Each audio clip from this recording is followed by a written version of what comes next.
Ok, on n'a pas le temps de faire une intro, générique.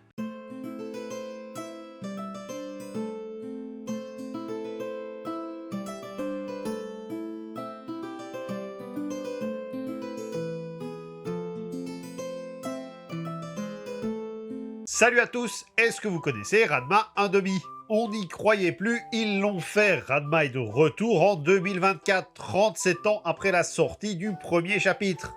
Vous le savez, Ranma est l'un de mes mangas préférés. Ma première vidéo manga était sur Ranma et c'est aussi la première à avoir eu une suite. J'ai les mangas, j'ai les DVD, je connais le générique par cœur, alors bien entendu, avec cette nouvelle sortie, je me devais de faire une troisième partie. Et vu qu'à l'époque je recontextualisais beaucoup moins les sujets, on est parti pour parler de Madame Rumiko Takahashi. Rumiko Takahashi est née le 10 octobre 1957 dans la préfecture de Niigata. Préfecture qui verra naître quelques années plus tard un certain Wan. Dès son plus jeune âge, histoire de changer un peu, elle n'est absolument pas intéressée par le manga. Enfin si, mais vite fait quoi, pas au point de vouloir en faire une carrière. Cependant, tout change quand elle débarque dans le lycée Niigata Shuo et qu'elle y fait la rencontre de son amie Yoko Kondo, future mangaka qui signera quelques années plus tard Blue Horizon. Sur place, elle se découvre une passion, pas encore celle des mangas, mais, et c'est assez inattendu, celle du gribouillage dans les marges des cahiers, à un tel point qu'elle se considère toujours aujourd'hui comme la mangaka gribouilleuse. Cependant, avec Kondo, elles vont fonder un nouveau club dans le lycée, celui du département de recherche sur les mangas, qui existe toujours de nos jours. Et c'est durant sa seconde année dans l'établissement qu'elle tentera sa chance en envoyant un manga au Shonen Jump, manga qui sera bien entendu refusé. Mais c'est pas gentil envers la dame de dire ça. Je suis assez d'accord, mais c'est pas moi qui le dis, c'est elle-même. Donc j'ai le droit. Évidemment, il ne reste aucune trace de ce manga, mais il était fortement inspiré de Ryoichi Ikegami, que l'on retrouve au crayon de Crying Freeman notamment. En résulte une histoire avec un style très macho, mais qui parle de l'humanité se faisant attaquer par des armes biologiques et se défendant avec des épées. C'est elle qui a dit que c'était nul, moi je serais très curieux de voir le résultat. En tout cas, cet échec fait sombrer tous ses espoirs de devenir un jour mangaka. Alors, fait sombrer, mais pas non plus à 100%, car elle finira par rejoindre l'université Genkika Shojunku, fondée par Kazuo Koike, l'auteur du même Crying Freeman. C'est quand même bien fait. Durant sa seconde année à l'université, elle retente sa chance avec Kate na Yatsura. Ces extraterrestres égoïstes, si on devait le traduire. Bon, il ne gagnera pas le Newcomer Manga Award, mais aura une mention honorable. Et le jury ne tarit pas d'éloges à son sujet, que ce soit son intrigue, ses gribouillages, ses dessins. Ses dessins ou son humour. Alors pourquoi après autant d'éloges elle ne gagne pas? Ben parce que en face c'est Yoshimi Yoshimaro. Vous savez pas qui c'est? Bah si, c'est ce très célèbre mangaka qui a fait Day One. Et puis c'est tout. Ils ont une F1 sur ce coup. Est-ce que par hasard, tu aurais une bonne idée? Non, je n'ai encore rien pour l'instant. Ça fait déjà un bon moment qu'on médite là-dessus. Mais je n'ai rien du tout. Le moment est tellement magique pour Rumiko que le jour de la publication, elle va acheter tout un stock de Shonen Sunday pour les offrir à qui le voulait dans son université. Mais ça n'allait pas être son seul moment puisqu'elle apprend quelques semaines plus tard qu'elle allait être publiée régulièrement. Elle reprend donc quelques éléments de sa précédente histoire et le 24 septembre 1978 sort le premier chapitre de Yurusei Yatsura, plus connu chez nous sous le nom de Lamu. Et là on sort des sentiers battus parce que Rumiko c'est une femme et les femmes quand elles écrivent des mangas c'est souvent des histoires romantiques. Sauf que Rumiko elle aime pas ça, par contre elle aime bien la SF. Donc ça nous met des extraterrestres voulant envahir la Terre et un jeune héros décidé au hasard qui a la possibilité de sauver la planète entière s'il touche les cordes de la toute première tsundere de l'histoire du manga, Lum, nommée ainsi d'après l'actrice et chanteuse Agnès Lum.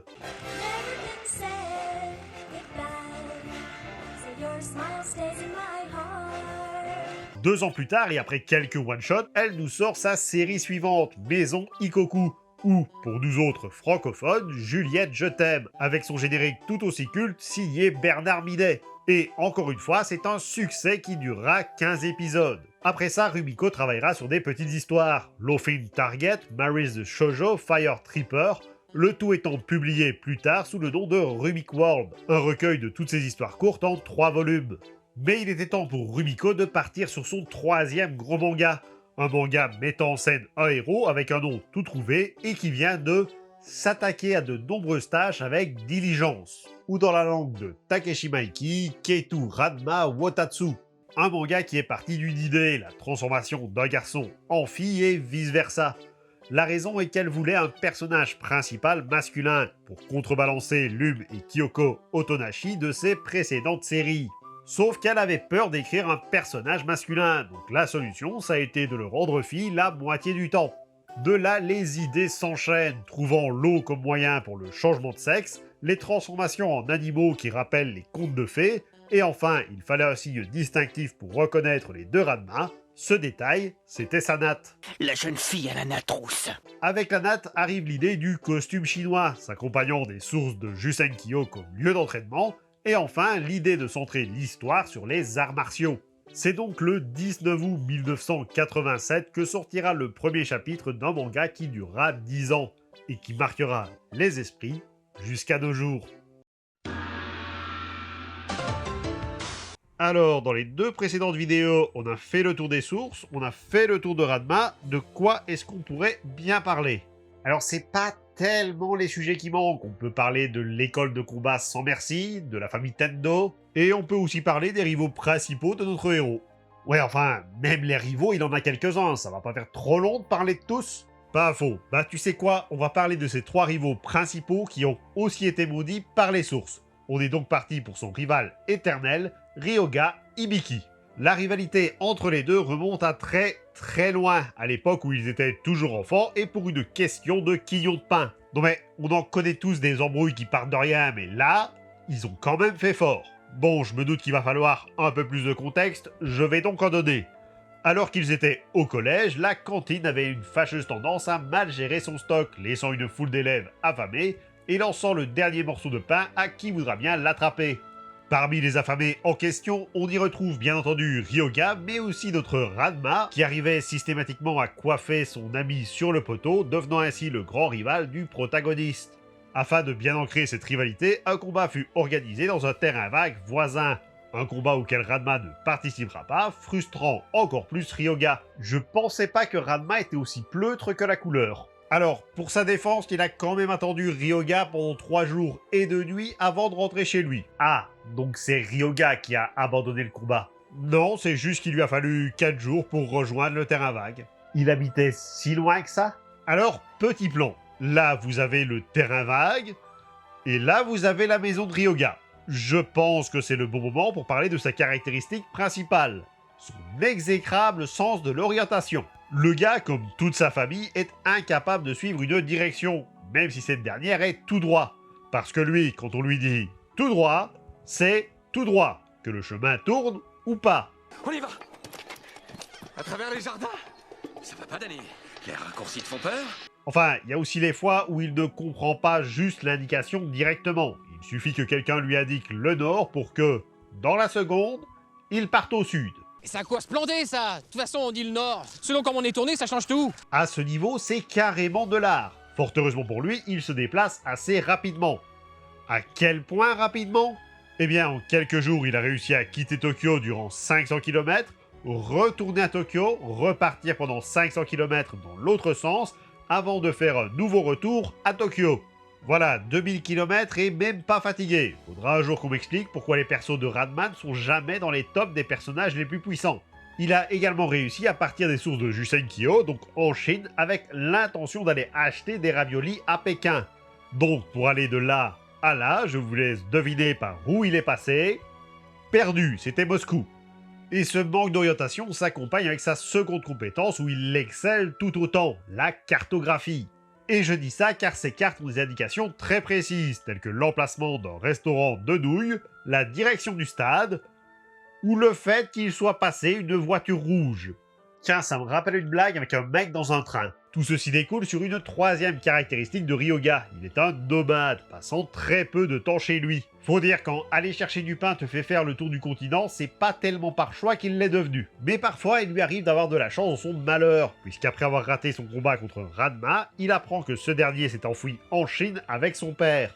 En vrai, ils sont juste partis s'entraîner, mais Ryoga préfère sa version. Toujours est-il que, par un miracle au vu de sa caractéristique numéro 1, il tombe sur les sources de Jusenkyo, où se trouve justement une jeune fille rousse. Alors, on ne sait pas combien de temps il lui a fallu pour arriver, mais vu que les sources n'étaient pas le premier arrêt des Sao Tomé et que Ranma est déjà une fille, mais d'avis qu'il a dû passer par, je sais pas moi, le Mexique. Pendant ce temps, à Veracruz, Ça m'étonnerait que ce soit ici. Je vais quand même jeter un coup d'œil. Mais durant ces retrouvailles, Ranma fille va pousser malencontreusement son rival, le faisant tomber dans l'Eto Wenixuan. Ça faisait longtemps que j'avais pas eu un lore avec des noms à la con. Bref, la source dans laquelle un cochon s'est noyé, maudissant quiconque plonge dedans, à devenir un cochon. C'est bien, vous suivez. Cette nouvelle forme, qui se fait surnommer Pichan, va augmenter sa rivalité avec Ranma. En effet, la fiancée de ce dernier, Akane, va se prendre d'affection pour le petit cochon, faisant grandir les sentiments de Ryoga à son encontre, devenant ainsi un rival dans les arts martiaux, comme dans la vie sentimentale. Il n'y a que 3 personnes qui sont au courant de cette transformation. Ranma, son père Genma, et Shun Tendo, le père d'Akane. Et donc, il laisse un cochon pouvant redevenir humain avec un petit peu d'eau dormir avec sa fille. Vous allez m'obliger à ressortir le daronomètre. Oublions ça et amusons-nous.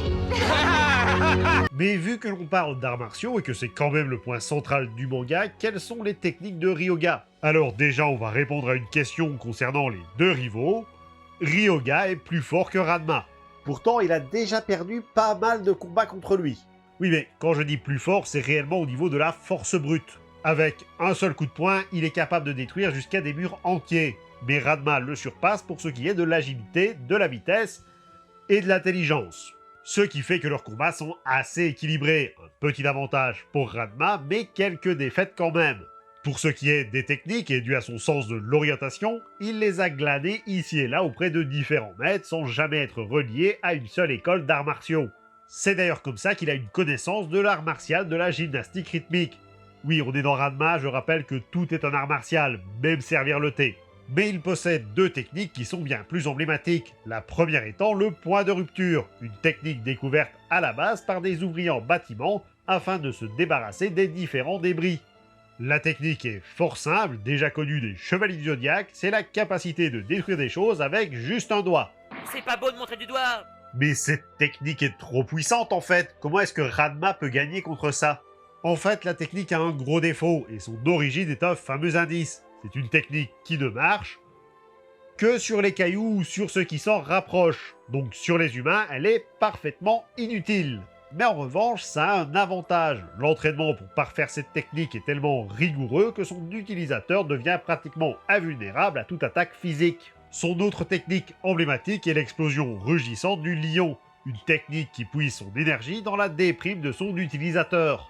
Plus la personne est abattue, plus elle peut abattre son adversaire. La technique est tellement puissante que non seulement un seul coup suffira pour terrasser Ranma, mais en plus elle le poussera à aussi apprendre cette technique. Bon, le souci c'est que niveau déprime, Ranma est relativement nul, donc dans son cas, ça aura autant d'effet que le point de rupture. Comme autre rival un peu particulier de Ranma, nous avons Shampoo. Et quand je dis particulier, c'est surtout parce qu'elle est une rivale de la version féminine de notre héros, tout en voulant épouser la version masculine. Je sens que je vais devoir donner du contexte. Oui, je confirme. Shampoo est une amazone de la tribu Joketsuzoku en Chine, tribu qui doit avoir le même sens de l'orientation que Ryoga. Parce que les amazones, elles viennent d'Anatolie, pas de la région de Myanmar, soit une différence d'environ 5000 km. Après, le fait que la tribu Juke-Suzoku n'existe pas, ça aide à ne pas être géographiquement précis. Bon, pour être tout à fait juste, l'appellation Amazone, elle est uniquement présente dans la traduction, que ce soit française ou anglaise. En réalité, le peuple s'appelle Peuple des femmes héroïnes, et le village de Niuchezu est très exactement ce que le nom du peuple laisse sous-entendre. Un village de femmes guerrières. Ces femmes sont entraînées dès leur plus jeune âge et très fières de leur niveau d'arts martiaux. Enfin, on va surtout dire prétentieuse. En effet, la plus grande honte pour une femme du village de Niuchezu, c'est de se faire battre par une femme ne faisant pas partie de sa tribu. Si c'est le cas, elle donnera alors à sa rivale un baiser, sobrement appelé le baiser de la mort. Et par la suite, elle parcourra le monde entier avec la ferme intention de tuer la dite rivale ou de mourir en essayant. Voilà, prétentieuse et rancunière en plus de ça. A l'inverse, cependant, elles n'ont aucune aversion à voir des hommes faire des arts martiaux et acceptent volontiers de se battre avec eux. Et si jamais d'aventure c'était l'homme qui venait à gagner, il aurait aussi droit à son baiser. Sauf que là, ce ne sera pas un baiser de la mort, mais un baiser de mariage. À partir de là, l'Amazone va poursuivre son rival avec la ferme intention de l'épouser, ou de mourir en essayant. Voilà, et Ranma, lors de sa première rencontre avec Shampoo, il la battra en tant que fille, provoquant ainsi le premier baiser, puis la battra en tant que garçon, provoquant le second baiser, ce qui explique pourquoi elle veut à la fois la tuer et l'épouser. Sauf que pour battre sa rivale, il fallait devenir plus forte, beaucoup plus forte. Et quel est le meilleur endroit pour s'entraîner quand on est en Chine? Les sources de Jusenkyo. Alors, évidemment, l'entraînement de Shampoo par sa grand-mère, et je vais finir par croire qu'il n'y a pas un parent responsable dans cet univers, va mal se passer et Shampoo va tomber dans la source Mao Nishuan, celle du chat noyé, et c'est donc sous cette forme qu'elle va retourner voir son futur époux Ranma. Sauf que Ranma, il est élurophobe. Ça, c'est un Pokémon que j'ai pas. Il a une peur inconditionnelle des chats, ce qui ne va pas aider leur relation. Mais qu'est-ce que tu racontes? Je n'y suis pour rien. Mais à part Ranma fille, Shampoo a également deux autres rivales, Pink et Zelda. C'est pas plutôt Link? À chaque fois qu'on dit que Link est une fille, il y a une horde de fans qui débarquent pour venir nous corriger, alors je prends les devants. La rivalité entre les trois filles, elle est cependant bien différente de celle avec Ranma. Ici, elle remonte à l'enfance lors d'une visite au village de Yakusai, durant laquelle Shampoo a été victime d'une blague de Pink, la faisant tomber malade. Fort heureusement, Zelda, Link, est venue à la suite pour la sauver. Sauf qu'elles sont jumelles. Et vous vous doutez bien qu'une fille qui n'est pas capable de voir la ressemblance entre Ranma et Ranma ne va pas voir la différence entre des jumelles. Du coup, elle frappe Zelda, Link, et depuis, à chaque fois qu'elles se croisent, elles se foutent sur la tronche, alors qu'une simple discussion aurait pu régler le problème.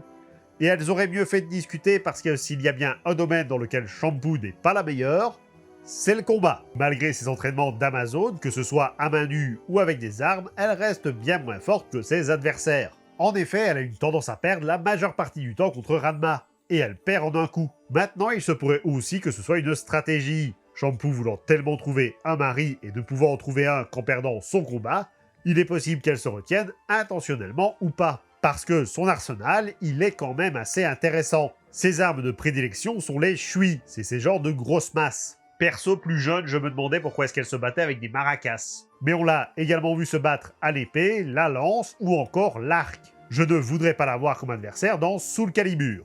Mais son arme la plus originale, si on peut dire, c'est sans doute ses grenades. Des grenades à base, et vous n'êtes pas prêts, de gyoza. Je vous laisse digérer cette information pendant que je lance la troisième partie.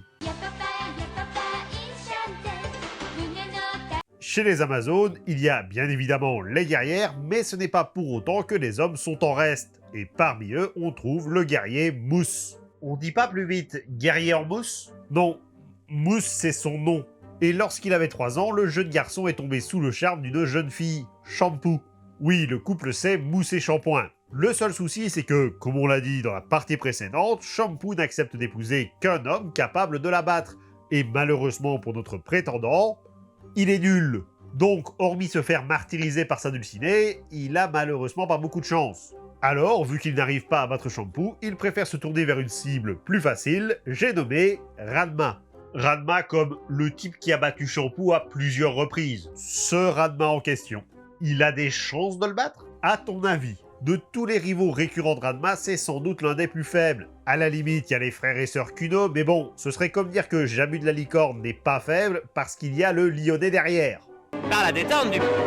Non, la grande force de Mousse, son art martial de prédilection, ce sont les armes dissimulées dans ses manches grâce à la magie noire. Mais pas la magie noire que l'on connaît. Dans l'univers de Ranma, la magie noire, entre guillemets, est une technique qui permet à son utilisateur de stocker des objets là où il fait sombre, sans être affecté par le poids. Parce que, vu ce qu'il se trimballe dans les manches, le mec serait bien incapable de lever le petit doigt. Il a des couteaux, des menottes, des fléchettes, des yo-yo, des bombes. J'ai un permis pour ça. Et c'est pas le plus ridicule. Au moins, ce sont des armes. Parce que sa prochaine technique, vous n'êtes pas prêt. Mousse est capable de se battre avec des œufs. Bon, l'utilisation des œufs, elle est déjà aléatoire, mais le pire, c'est le chargeur qu'il utilise pour les stocker. Oui, il cache une poule dans ses manches qui pond sur mesure. Est-ce que ça te va comme démonstration? Par contre, les armes, elles ne sont pas inépuisables non plus. La technique, elle a ses limites. Si bien qu'après un certain nombre de défaites, il décide d'aller s'entraîner et comme il n'existe qu'un seul lieu d'entraînement sur la planète,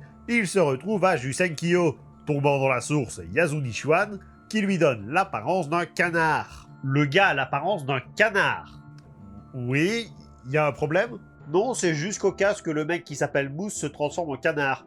C'est un petit peu comme si celui qui tombait dans la source du lapin s'appelait Sivet.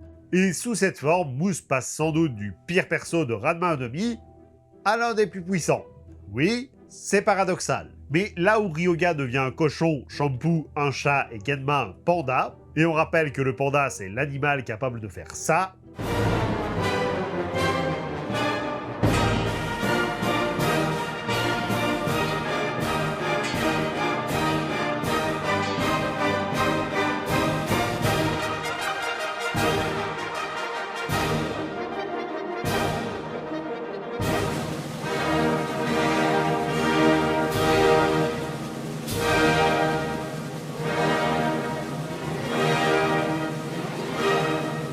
Mousse, lui, garde toutes ses capacités sous sa forme aviaire, cachant ses armes non pas dans ses manches, mais sous son plumage.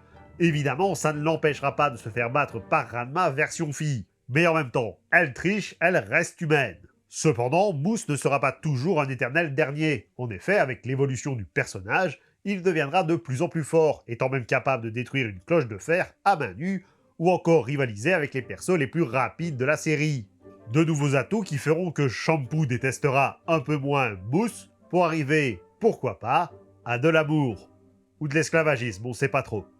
Attrape. Allez, vas-y, attrape. Je vous remercie d'avoir regardé cette vidéo et j'espère qu'elle vous a plu. N'hésitez pas à commenter, liker, partager, à vous abonner pour ne manquer aucune des prochaines vidéos. Vous pouvez également me suivre sur les réseaux sociaux. Moi je vous dis à très vite, c'était le Grill Tweaker pour vous servir.